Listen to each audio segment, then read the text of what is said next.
Hello guys, हमारा question है ये हाइट्स एंड डिस्टेंसेस पर हमारा क्वेश्चन है। A 1.2 metre tall girl sports a balloon moving with the wind in horizontal line at an angle of at a height of 88.2 metre.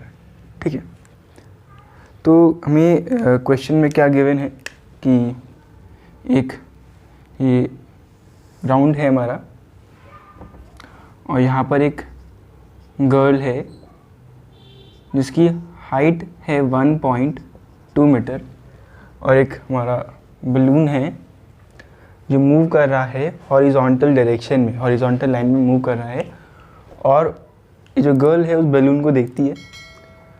ठीक है, ये balloon है हमारा, ये गर्ल इस बलून को देख रही है और जो बलून का जो हाइट है ग्राउंड से वो 88.2 मीटर है। बलून का जो हाइट है ग्राउंड से वो 88.2 मीटर है। तो जब इस गर्ल ने ये बलून को देखा तो जो एंगल ऑफ एलिवेशन फॉर्म हुआ यहाँ पर, जो गर्ल है ये इस बलून को देख रही है तो जितना एंगल ये ग्राउंड से बनाएगी उस बलून को देखने तक का उसको बोलेंगे एंगल ऑफ एलिवेशन। तो जो एंगल ऑफ एलिवेशन है of the balloon from the eyes of the girl at any instant is 60 degree. Eyes उसकी यहाँ पर है, ठीक है, तो ये उसका लेवल हो गया देखने का। ठीक है, तो यहाँ से वो इस बलून को देख रही है तो जो एंगल ऑफ एलिवेशन है वो कितना है, 60 डिग्री है। ठीक है, अब जो बलून है मूव कर रहा है विंड के साथ, वो हॉरिजॉन्टल लाइन में मूव कर रहा है। तो जैसे जैसे जो बलून है वो इस ऑब्जर्वर से दूर जाएगा वैसे वैसे एंगल ऑफ एलिवेशन जो है वो कम होगा। ठीक है, मान लीजिए बलून है वो कुछ टाइम के बाद इस पोजीशन से इस पोजीशन पे आ गया, मतलब वो यहाँ बलून आ गया।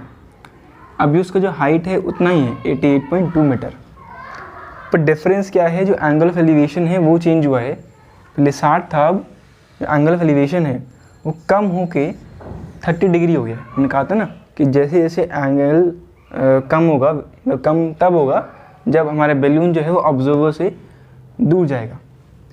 तो इस केस में जो एंगल ऑफ एलिवेशन है बलून का वो कम होकर हो गया 30 डिग्री। वो फिगर में भी हम नोटिस कर पा रहे हैं कि पहले एंगल ऑफ एलिवेशन 60 था, अब 30 हो गया। ठीक है, कह रही फाइंड द डिस्टेंस, डिस्टेंस निकालनी है travelled by the balloon during this interval. तो जब जिस टाइम ड्यूरेशन के अंदर हमारा जो एंगल ऑफ एलिवेशन है वो चेंज हुआ है, उस टाइम के अंदर बलून ने कितना डिस्टेंस ट्रैवल करा है, मतलब कि ये डिस्टेंस हम डी मान लेते हैं, ये डी डिस्टेंस उसने कितना ट्रैवल करा है वो निकालना है। ठीक है, और ये जो हाइट है इसका बलून का ग्राउंड से वो 88.2 मीटर है और ये हमारा वही, ठीक है, ऑब्जर्वर का लाइन है जहाँ से वो देख रहा है। तो हम ऐसे क्वेश्चन को सॉल्व कैसे करेंगे, देखो अगर ये डिस्टेंस d है तो इतना डिस्टेंस b हमारे पास में d होगा। ठीक है, हम इसमें ये जो यहाँ से लेके यहाँ तक का जो डिस्टेंस है इसको हम x मान लेंगे। ठीक है, तो ठीक है, हम इसमें पहले ट्राइंगल सेलेक्ट करेंगे। हम सबसे पहले बात करेंगे इस ट्राइंगल के बारे में। ठीक है, सबसे पहले हमें इसमें ट्राइंगल्स को सिलेक्ट करना होता है। पहले मैंने ये बड़ा वाला ट्राइंगल सिलेक्ट करा, इसका नाम हम दे रहे हैं ABC। तो सॉल्यूशन में हम लिखेंगे यहाँ पर कि इन ट्राइंगल ABC, देखो हमें इस ट्राइंगल में परपेंडिकुलर मालूम है और बेस थोड़ा मालूम है। वो बेस कितना है यहाँ पे x + d, मतलब कि जो पूरा जो बेस है इस ABC ट्राइंगल का वो कितना है, वो है x + d। तो यहाँ पर मैं लगाऊंगा tan थीटा बराबर होता है परपेंडिकुलर अपॉन बेस। थीटा कितना है इस रेड वाले ट्राइंगल के अंदर 30 है, तो यहाँ पर लिख दिया tan 30 बराबर में। अब देखो, अब जो ट्राइंगल है वो हमारा इतना इतना है और ये जो गर्ल का हाइट है 1.2 मीटर है। तो यहाँ पर देखो पूरा लेंथ है 88.2 मीटर और गर्ल का जो लेंथ है यहाँ पे वो है 1.2 मीटर। मतलब ट्रायंगल का जो परपेंडिकुलर है वो बस इतना है, बस ट्रायंगल का जो परपेंडिकुलर लेंथ है वो इतना है बस। अब ये ग्रीन वाला लेंथ कैसे निकालेंगे? 88.2 मीटर में से हम 1.2 मीटर को माइनस करेंगे। तो यहाँ पर हमारे पास इस ABC ट्रायंगल का परपेंडिकुलर लेंथ आएगा कितना? 87 मीटर। ठीक है, तो परपेंडिकुलर कितना हो गया? 87 अपॉन में बेस कितना है? x प्लस डी और 1030 होता है यहाँ पे 1/√3 बराबर 87 अपॉन x प्लस डी। तो यहाँ पे हमारे पास में ये इक्वेशन बन गई है फर्स्ट इक्वेशन। अब हम बात करेंगे इस छोटे ट्रायंगल में। ये ट्रायंगल है हमारे पास में, ये पॉइंट हमारा B है, इसको हम E मान लेते हैं, इसको हम F मान लेते हैं, इस पॉइंट को।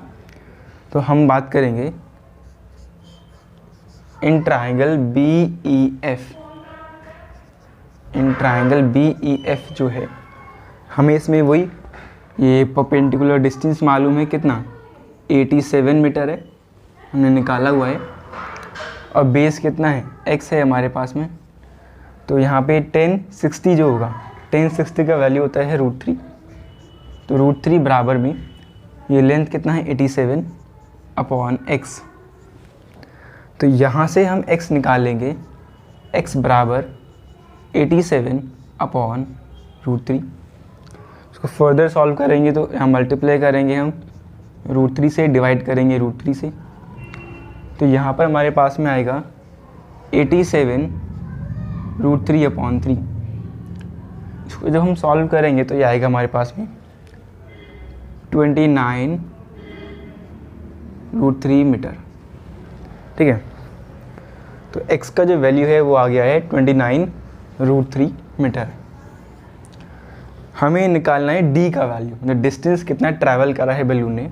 अब हम क्या करेंगे, जो x का वैल्यू आया है हमारे पास, इस x के वैल्यू को हम जो इक्वेशन 1 है उसमें हम पुट करेंगे, या x की वैल्यू को पुट करेंगे तो यहाँ से हमारे पास में d का वैल्यू आ जाएगा।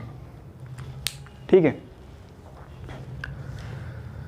इसको हम रब कर दे रहे हैं यहाँ पे ताकि हम क्वेश्चन को सॉल्व कर पाएँ पूरा, एट द एंड तक हम इसे सॉल्व कर पाएँ।